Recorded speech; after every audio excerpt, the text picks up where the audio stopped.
beberapa pelaku UMKM binaan dari Yayasan Dharma Bhakti Astra atau YDBA di bidang manufaktur, perbengkelan, hortikultura. Buku ini tanpa menggurui membahas bagaimana cara kita membangun dan juga mengembangkan bisnis kecil menengah. Buku yang ditujukan oleh khalayak ramai untuk menginspirasi kita, terutama para pelaku UMKM untuk menyongsong negara kita dengan UMKM. Oleh karena itu, dikisahkan melalui narasi dan hidup oleh salah satu penulis terbaik yang ada di Indonesia, yakni Di Lestari, dengan buku yang berjudul Buku Rantai Tak Putus. Assalamualaikum warahmatullahi wabarakatuh. Perkenalkan, nama saya Kandi Alia dari kelas 12/4, nomor absen 16. Dan pada kali ini saya akan membahas terkait motivasi dan inspirasi yang terkandung pada buku Rantai Tak Putus. Pertama-tama kita harus pahami terlebih dahulu apa sih itu motivasi dan juga apa sih itu inspirasi. Nah, apa sih itu motivasi? Motivasi adalah dorongan yang dimiliki oleh seseorang untuk melakukan sesuatu, baik untuk dirinya sendiri dan maupun untuk orang lain.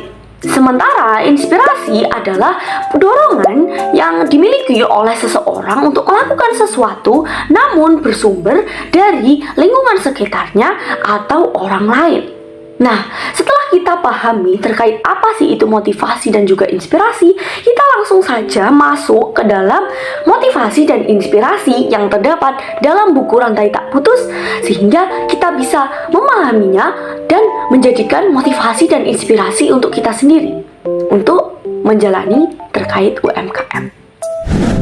Nah, yang pertama-tama kita akan membahas terkait inspirasi terlebih dahulu kali ya, dimana kita sudah memahami tadi inspirasi adalah suatu dorongan yang bersumber dari orang lain atau lingkungan sekitar. Nah, inspirasi yang terdapat dalam buku Rantai Tak Putus ini kita bisa lihat yang pertama itu adalah di halaman 17. Yang mana di sini menceritakan terkait si Agus yang ingin memiliki usahanya sendiri persis seperti ayahnya, atau malah lebih baik daripada ayahnya.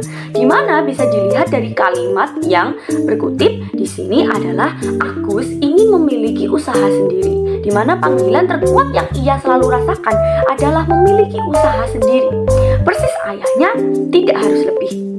Nah, itu ada berupa inspirasi di mana Agus ingin memiliki usahanya sendiri yang bersih seperti ayahnya.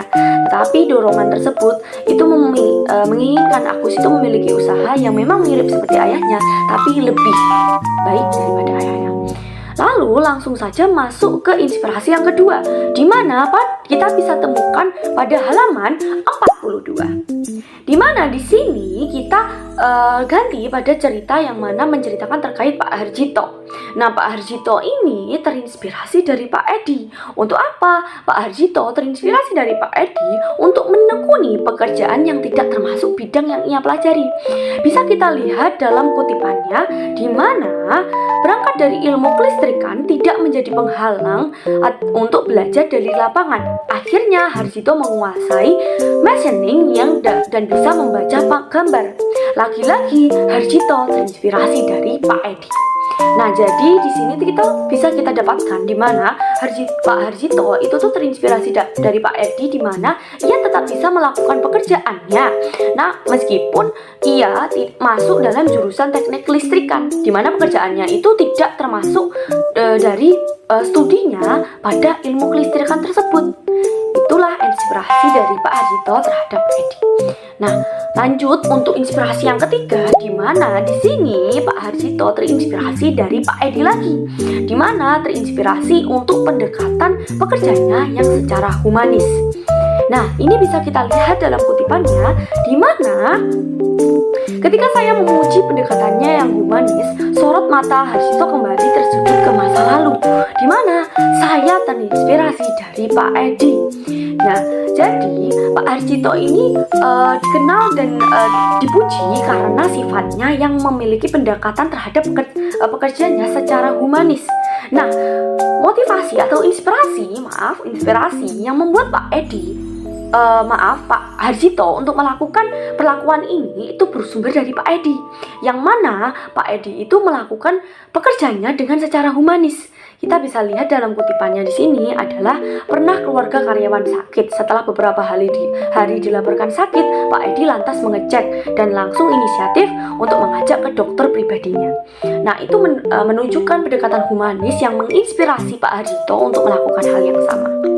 Nah, sekarang untuk inspirasi yang terakhir, di mana pada halaman 91, di mana kita menceritakan terkait Pak Pinuji, di mana Pak Pinuji ini suka berkuda di dalam ceritanya ya guys.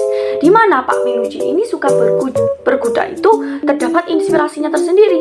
Di mana Pak Pinuji itu terinspirasi dari tetangganya yang memiliki dokar, sehingga Pak Pinuji itu terinspirasi untuk memiliki kudanya sendiri.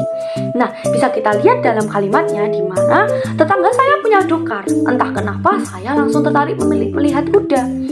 Nah, di sini itu tuh bisa kita buktikan juga dalam ceritanya di mana si Pak Pinuji itu memiliki kudanya sendiri. Nah, itulah berupa inspirasi yang bisa kita dapatkan dan juga bisa kita ambil dalam cerita yang terdapat pada buku Rantai Tak Putus ini. Untuk selanjutnya adalah motivasi yang terkandung pada buku Rantai Tak Putus.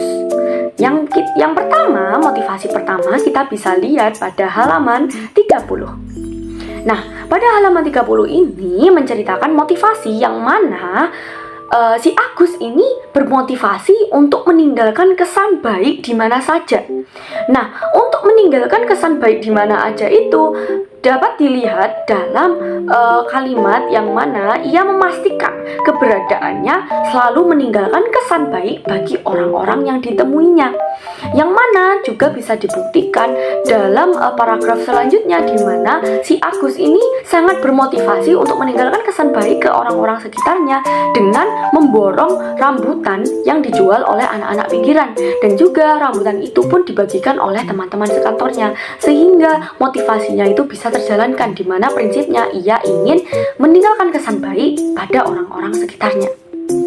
Motivasi yang kedua, di mana motivasi Pak Harjito untuk mengubah perusahaannya untuk menjadi lebih baik, di mana bisa dilihat dalam kalimat ini, saya ingin berubah.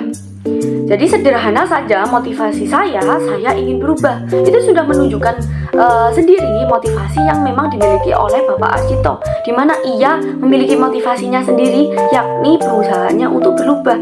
Nah, jadi maksudnya perusahaannya berubah itu, perusahaan Pak Harjito dalam ceritanya itu memang masih baru saja buka, masih baru saja lahir, di mana banyak hal yang memang harus dilakukan untuk mengembangkan perusahaan dari perusahaan Pak Harjito ini, sehingga dengan melihat pelatihan yang dilaksanakan oleh LPB, nah jadi Pak Harjito itu Pak Harjito itu sehingga memiliki motivasinya sendiri, perusahaan saya harus menjadi lebih baik. Begitu. Ke motivasi yang ketiga, di mana Pak Mas Hudi ini bermotivasi untuk membuka bengkelnya sendiri. Jadi motivasi dari membuka bengkelnya sendiri itu menceritakan terkait asal usul dari bengkel motivasi Pak Mas Hudi pada awal-awal membuka bengkelnya, di mana Pak Mas Hudi itu bercerita bahwa dari kisah hidupnya yang memang lagi susah nih. Nah, jadi Pak Mas Hudi itu berkata kalau saya di mana dalam kutipannya itu lama-lama saya berpikir kalau begini terus saya nggak bakal mati tua, saya bakal mati muda gara-gara kena angin pagi siang malam. Karena pada cerita ini Pak Mas Hudi itu masih bekerja sebagai sopir. Nah, Pak Mas Hudi yang bermotivasi untuk saya tuh kalau lama-lama kayak gini saya nggak bakal mati tua. Nah, oleh karena itu ia bermotivasi untuk membuka bengkelnya sendiri berdasarkan dari saran dari temannya, sehingga dia tidak akan mati muda. Begitu. Jadi itu motivasi yang ketiga yang pada halaman 59. Motivasi selanjutnya itu bisa dilihat di halaman 127. Menceritakan terkait Bapak Junaedi. Bapak Junaedi yang membuka bisnis Abon Cabai Hiung. Nah, Abon Cabai Hiung dalam ceritanya di sini di mana Bapak Junaedi itu bermotivasi untuk tetap melanjutkan bisnis abon cabai hiungnya. Meskipun pada saat itu banyak cemooh-cemooh yang didapatkan oleh Bapak Junaidi terkait dengan bisnis abon cabai hiungnya ini yang tidak membuahkan hasil begitu cepat. Nah, bisa dilihat pada kalimatnya, yakni di mana bahkan beberapa warga menyaksikan bahkan mencemooh Junaidi dianggap buang-buang waktu. Namun Junaidi percaya penuh kepada instruksi mentornya kalau keberhasilan ini akan dinikmati oleh satu desa.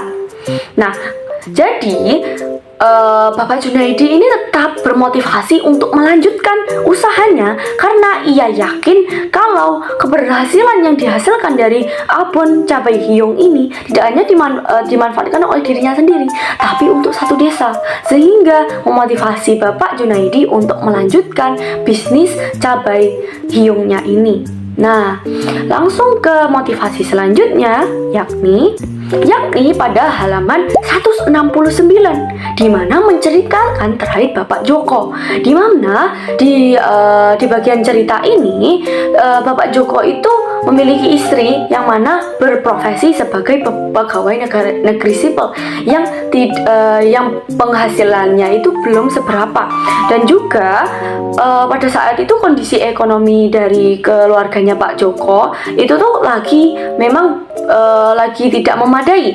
Nah, oleh karena itu Bapak Joko pun akhirnya termotivasi untuk mencari dan mendapatkan pekerjaan. Nah, oleh karena itu dalam kalimatnya di sini bisa dilihat bahwa Joko harus mendapatkan pekerjaan. Itu merupakan motivasi tersendiri untuk Joko karena Joko ingin mendapatkan pekerjaan karena ia termotivasi dari kondisinya pada saat itu. Nah, jadi bisa kita simpulkan bahwa pada buku Rantai Tak Putus ini memiliki banyak motivasi dan inspirasi yang bisa kita contoh. Dan masih banyak lagi motivasi dan inspirasi yang belum saya sebutkan. Namun, ini cukup membuktikan bahwa buku Rantai Tak Putus ini memiliki banyak bagian-bagian dan nilai-nilai serta pesan-pesan yang bisa kita telaah sehingga menjadi semangat tersendiri dan dorongan untuk kita sendiri untuk juga terinspirasi untuk melakukan UMKM, yang mana UMKM atau bisnis kecil ini sehingga kita bisa memiliki jiwa bisnis tersendiri sehingga bisa turut meningkatkan kondisi ekonomi yang ada di negara Indonesia ini. Sepertinya itu saja yang dapat saya sampaikan terkait motivasi dan inspirasi yang terdapat pada buku Rantai Tak Putus ini dari karya Di Lestari. Cukup yang dapat saya sampaikan. Saya pamit undur diri. Wassalamualaikum warahmatullahi wabarakatuh.